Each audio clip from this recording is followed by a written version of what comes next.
Hey y'all. When it comes to doll news, it doesn't look like we're slowing down. At the end of January, we had London's Toy Fair. This weekend, we also had a toy fair here in Germany at Nuremberg.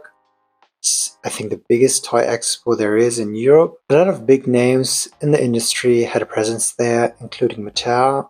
So naturally, we got a peek at some of the new dolls that are coming up.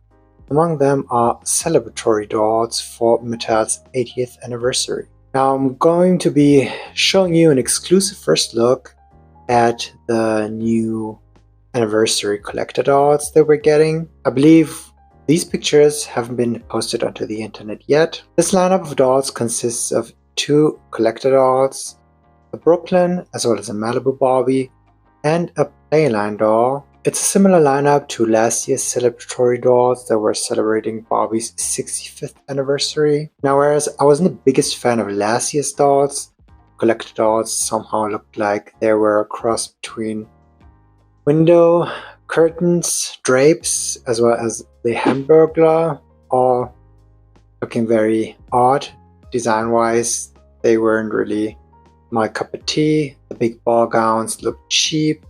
Both of the dolls had screenings that were odd looking, the thick blue eyeshadow. Now this year's lineup of celebratory collector dolls, all dressed in Mattel's signature ruby red, are very pretty though. The dresses are very cute. The main part of the dress consists of a slick gown hitting the floor with a slit at the side showing a bit of leg. There is a bit of ruched up tulle at the back. The dolls are also wearing a pair of mitten gloves, a very pretty plated gold earrings with a ruby red pendant inside. This earring mold is a new mold, I believe, and it's a mold that is very cute looking. The Brooklyn as well as the Malibu Barbie both use the collector-sized closed mouth face sculpt. And I think the Brooklyn has a very cute screening. What I've noticed is that this type of Brooklyn kind of reminds me of Midge from the 80s and 90s when she used the Diva face sculpt. They have this facial expression that is very similar looking because both look like they are smirking. And while the screening on the promo pictures that we first got looked a bit odd, I think the finished product looks much cuter. I personally am still not 100% sold on this Brooklyn face, but she's cute nonetheless. I also love the hairstyle that both dolls have. The updo, the bun with a braid that is wrapped around it. Both dolls wear a pair of red stiletto pumps that are also very cute. Both are on the Model Muse body. Overall, this set of Ruby anniversary dolls are very cute looking, though they seem to be advertised at an MSRP of €84.99 here for us European collectors, which is quite steep. That's the same price that last year's set of 65th anniversary dolls had, and those were easily available at prices around €39, so I bet that these Ruby anniversary dolls are also going to end up be priced at a much lower price than the advertised MSRP. The Playline version of the anniversary celebratory dolls that we get is also very cute looking, but she's just as basic as last year's. She wears a red dress where the bodice part of the dress is laser cut to be shaped similarly to the Mattel logo with all the spikes around it, and the print on the bodice part is similar to a paisley print. She wears a pair of silver heels, as well as a silver necklace with a heart pendant. The screening on the doll is cute. I like the red lipstick that they used in this Millie, but the Playline Millie is quite pixelated, whereas the collector Millie seems to not be pixelated. Overall, this set of celebratory dolls is cute. I think they're going to be released around spring, so look out for them to come out in the next couple of months.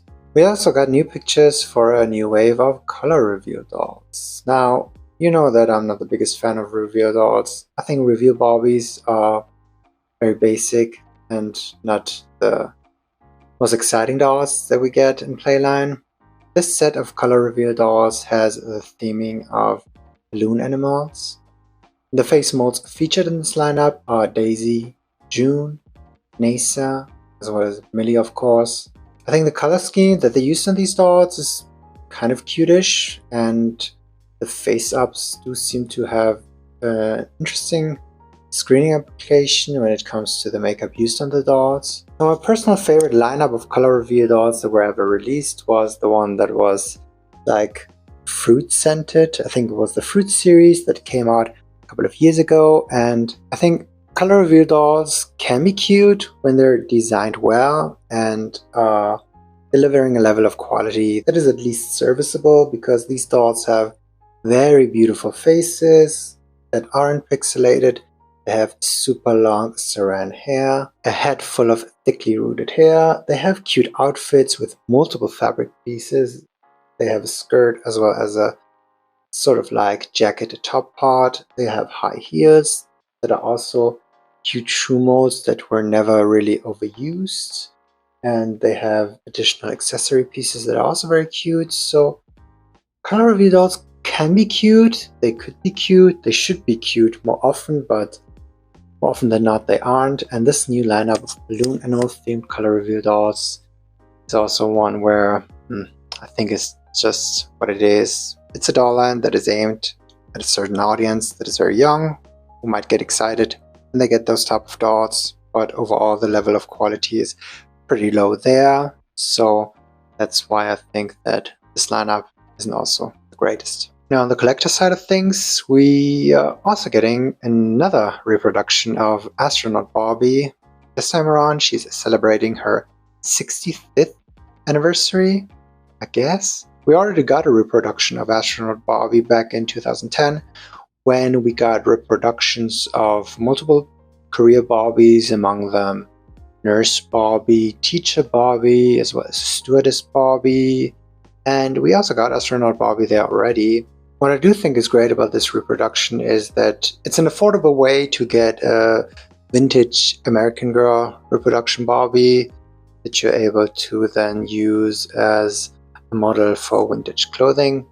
But I would have preferred to get a reproduction of the 80s Astronaut Barbie, because we haven't gotten one from that. But that's just personal preference talking here, as well as my bias for collecting mostly 80s and 90s dolls, and the fact that Mattel is somehow very negligent when it comes to that era of Barbies. I also wanted to take a look at inbox pictures for the next wave of skate party themed Barbie Dream Besties dolls. As I had said in a previous news video, I really think that the box design for these Dream Besties is super cute looking, and the artwork that was drawn by Dark, I believe, is also super cute. The dolls look very expressive, very cute, full of life in those artworks. And I'm glad that, at least when it comes to that, we are not really overrun by Mattel's desire to use as much AI as possible. But it was these inbox pictures that made me notice that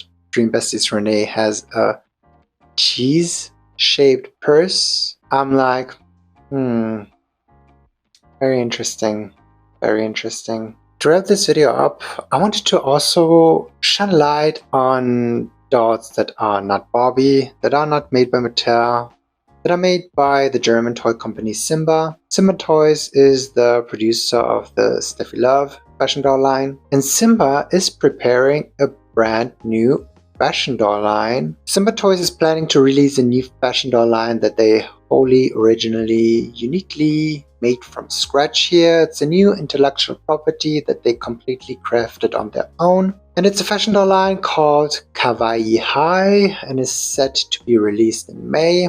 It's a doll line comprised of 3 characters, each one with a unique pet that belongs to them. The characters are named Mia or Maya, Lucy, as well as Cora. They're 10-inch tall, fully articulated fashion dolls with long, brushable hair.